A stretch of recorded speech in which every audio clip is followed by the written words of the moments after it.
move towards a panel discussion. Is Ovais already here and ready? Yes, there he is. I'd like to invite Ovais Naqvi from Rice Capital to moderate a panel which is focusing on KSA, and we have some phenomenal panelists from KSA for this panel who've done a lot of work building out this ecosystem, who've been players here, are deeply embedded here, and can teach all of us more about what to expect as we start to build for the region. Ovais, over to you. Hi. Should I grab this mic? Should I just take it? Yes. They also are going to give you more mics. Okay, cool. So I think it makes sense for the panelists to come on stage if they can. Thank you. You can. You can. So I'll make a few opening remarks when people are on, then we can go from there. Yeah, of course. Yeah, of course. Okay. Okay, cool.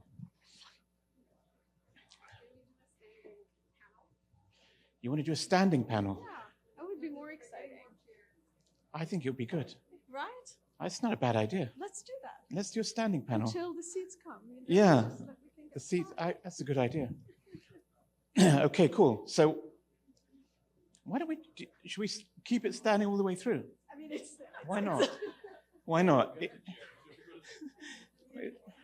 It's kind of like, huh? Yeah, of course. Well, the first thing we're going to do is the panel is 1 hour, which is quite long. It's a long panel. So what we'll do is I figured we'll break it up with a little bit of a Q&A session in the middle. So we'll do like 25 minutes, and then we'll do an open floor for questions for the panel, and then we go back into the panel. And that just keeps it a little bit lively, which is good. It came from anything else. But to make it really fair, they should also stand up. That's a lot. That's a lot. That can be voluntary. Introductions, right. So I'll quickly just introduce again because we've got a whole host of different people here. My name is Ovais Naqvi. I'm a venture capital investor. I guess first and foremost, I invest through a fund called Rise Capital. We're a US-based fund, and we invest in 4 regions around the world: Latin America, Sub-Saharan Africa, Middle East, Pakistan, and India, Southeast Asia. We have about 27 companies that we're invested in, and we invest between seed and Series A primarily. Okay, so we've invested in the region in companies like Kitopi and HomeSmart in Egypt, and Maksab, the B2B e-commerce player in Egypt. And preceding that, I was an investor in Abraj. I was a consumer investor in the food and beverage and consumer space. And then after that was a technology investor in businesses like Kareem, in Hepsiburada in Turkey, in the Entertainer in the GCC region, in Ninjavan in Asia, and in Big Basket in India, part of the investment team and part of the operating function. So my primary role was as an operating partner. And the reason why that's important is because I'm going to get onto one point which is very relevant, which is operating capabilities in funds. So even though we're talking about the GCC as a region and the corridor between the GCC and Pakistan, it's important. I'd love to have a wider discussion around operating capabilities in funds, as opposed to my bugbear, which is people in funds who've never operated anything and never started anything. So no offense, but it's my thing, because I think should we sit down? Yeah, we're ready to sit. So basically, we'll move on to that. But anyway, let me just give a little bit of landscaping before we start the group. The landscaping is that, I guess in our fund, the thesis has been that once you get to a critical mass of internet users and broadband internet, you start seeing the emergence of scale players in content, e-commerce, enterprise, healthcare, edtech, etc. So just going back to the early 2000s, there was no internet sector as an investing sector in the MENA and GCC region. It really kicked off with businesses like Maktub, which got sold to Yahoo in about 2007, I think, started by a guy called Sami Tukhan and a team in Jordan, which has now become Jabbar Internet Ventures and become quite successful as an investor in a lot of things, including early on in different e-commerce players. So, in 2005, 6, 7, you started to see the emergence of an internet sector, but it still was not very mature. And I remember pitching to US LPs and institutional LPs for years, and the only example we ever talked about was Maktub, because it was the only one which had become a strategic sale to Yahoo.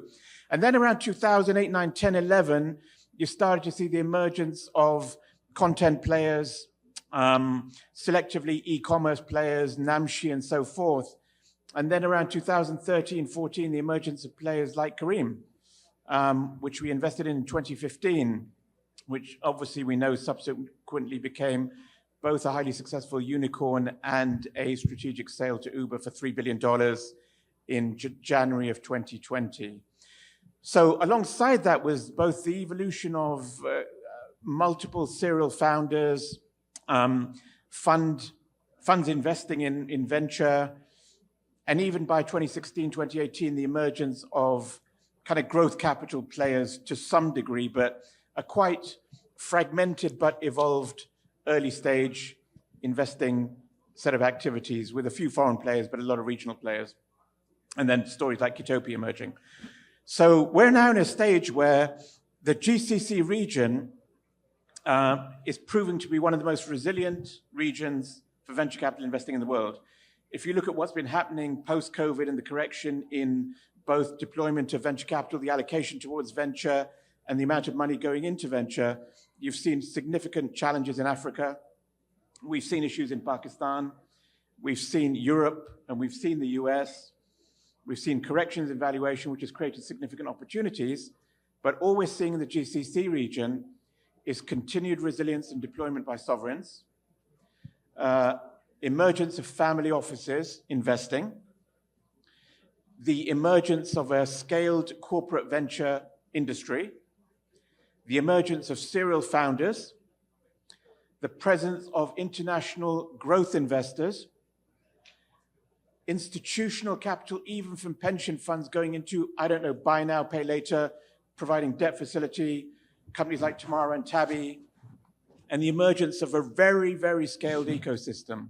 And even investors like Golden Gate in Singapore, building a corridor and investing in Saudi. But the big leap which has taken place in the last 2 to 3 years has been the deployment capability in Saudi Arabia, and particularly the deployment capability, not just sovereigns and sovereign-related entities, but the emergence of family groups investing in venture, both direct and through funds, and building their own platforms and becoming co-GPs in a lot of funds and lots of things similar. You'll get tons of funds which are 50% Saudi family group, 50% partnership. Now, all of that is going to continue. So we are in exactly the right place at the right time when it comes to the further scaling of the GCC, the spillover effect into MENA, and hopefully, which is why we're here, the spillover effect into Pakistan, because we're big believers in the Pakistan GCC corridor, the parallels between Pakistan and markets like Egypt and Indonesia and Turkey and Nigeria, which may go in and out of cyclical, currency-related, macroeconomic, political, geopolitical risk. But the reality is the resilience of consumers remains constant, and the emergence of a middle class is a thesis not to be challenged. And anyone who's been to Pakistan, I love the proxy of casual dining and QSR. If you look at the success of players like KFC in Pakistan and McDonald's and players like that, you see the emergence of middle-class consumers who can dine out, who are willing to spend money, take their families out. And there is a deep, educated middle class in Pakistan, not to be ignored, as well as a deep and mature corporate sector. Okay, so these are many of the themes we covered early in the morning. So on that, I'll pause and pass over to the rest of the panel to do a quick intro on themselves and what they do. And then I'll kick off with a few questions. So why don't we start with you, Amal? Definitely. Well, thank you so much for all that beautiful intro. So Amal Dokhan, I'm a general partner at 500 Global. I co-manage the Middle East and North Africa Fund. We invest in early stage companies, and we're super proud that we already have companies that we've seen also today. So Blink and, Mina, Metric, who's in our recent cohort. I'm invested in Postex as well. And we hope to see more and more of those. I've been in that ecosystem for over probably a decade now, building and seeing things since the very early days where we wanted to do a lot of awareness, and a lot of education around entrepreneurship. And we've seen how the wave really moved on. And truly, just privileged to be here today, to be sharing and discussing, things with this amazing panel of all fellows, that people I work with and I see in this ecosystem. So it's really lovely to have Paklaunch, and we hope we see many, many more of these events so we get to know these founders over time. Yep, you're welcome. Thank you. My name is Ahmed Khizer Khan, and I guess as you defined, I come from a traditional background where I've run businesses in the past. Probably for a lot of the people in this room, boring businesses because it's been banking. I spent about 12 to 13 years in Citi, and my last role in Citi was to be the country head for Pakistan. After that, I joined Barclays, and I was the CEO for emerging markets at Barclays. Again, the passion remained for Pakistan, so I was the person who brought Barclays to Pakistan. At least it was there till I left Barclays. Now I run a large family office, a large group out of Dubai, which is the Gargash Group. We are primarily known for our automotive businesses, including the sole distributor for Mercedes-Benz, Alfa Romeo, GCC. We have 6 rent-a-car, a lot of other businesses. We also are in F&B and in hotels, including the Waldorf Astoria and DIFC. We also have financial services, which is one of the larger asset managers, wealth managers, broker-dealers. We are now getting a lot more organized as far as our PE VC funds are concerned. We have been doing ad hoc investments in different businesses, and including Web3, Michael being one of them. So instead of doing this in an ad hoc fashion, I'm trying to organize this for the family because it's become a substantial investment. And obviously, with an affinity to Pakistan, one of our objectives remains that we may be investing in GCC companies, but generally the founder is from Pakistan. Again, like Umair Masoom for Michael, he used to be my marketing director, wanted to start something on his own. We seeded him. Now, it's flourishing. So this has been our objective, and that's why I wanted to attend this unconference, is to understand what's being offered from Pakistan by entrepreneurs who need a chance. And hopefully we can add value by not only with capital, but with some business acumen that comes from running traditional businesses. Thank you. Thanks a lot. Thank you very much.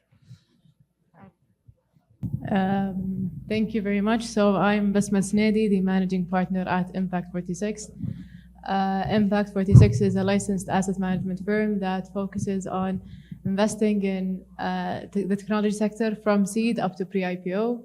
We've invested in around 35 companies across the region between Saudi, UAE, and Egypt. Predominantly, our investments are in Saudi. Around 90% of our portfolio is in Saudi. We've invested $200 million in those companies with $1 billion in assets under management. We intend to invest $150 million in the next 3 years as well in the region, specifically in Saudi. Majority of our portfolio companies are either born and bred here or companies that actually moved here from either Egypt or from UAE. We have Homes Martin Common as a portfolio company, and 40% of the portfolio is fintech. So we've had a lot to learn from the Pakistani ecosystem and the playbook of a lot of the successful fintech companies in Pakistan on how to navigate the changing dynamics of the fintech sector here in Saudi and to replicate the success of a lot of fintech companies in Pakistan to hopefully build collaborations or build future bridges between the Saudi ecosystem in terms of startups and the ecosystem in Pakistan. Assalamu alaikum. Thanks for having me here today. Pleasure. And I'll start where my life started, which was in Karachi. And I'm ethnically Pathan, so I speak Pashto, and my Urdu thoda sa gulabi hai. Again, people can understand me at times. My journey really, I'm a microbiologist by training, so a scientist who just entered the investment arena about 4.5 years ago. And for me, what I get really excited about is technology. and the rate of technology entrepreneurship that's coming out of Southeast Asia, the global South as they call it now, is at an alarming pace. And that's why I'm here today, because yesterday's event, today's event, the people I've been speaking to, everybody is talking about how technology is going to be changing the way we be doing things. And so our mandate at NEOM is to get behind disruptive innovation, seed that wherever it is in the world, and then bring that over and localize it. So it's part of my job. It's also something I don't get bored with. I enjoy it quite a bit. Every day I learn something new, and all of it is not biology, but some of the new things happening in AI and digital and fintech, which I'm surprised it gives me a headache a little bit sometimes, all the stuff that goes on there, but all of these are super critical and we're gonna need it. And so coming around and being in this platform is great. So pleasure to be here today. Fantastic, thank you. Roberto. Hello, everyone. My name is Roberto Croci. I'm Director for Value Creation and Transformation at the PIF. You might spot from my accent, I'm Italian of origin, but I'm living in the region since about 12 years now. And it's been an intentional choice to be in this part of the world. What we do at PIF is the sovereign wealth fund for Saudi Arabia. We have $750 billion of assets under management, growing with an objective to get to 1.2 trillion by 2025. We operate across the 13 sectors of the Saudi Vision 2030, and we are actively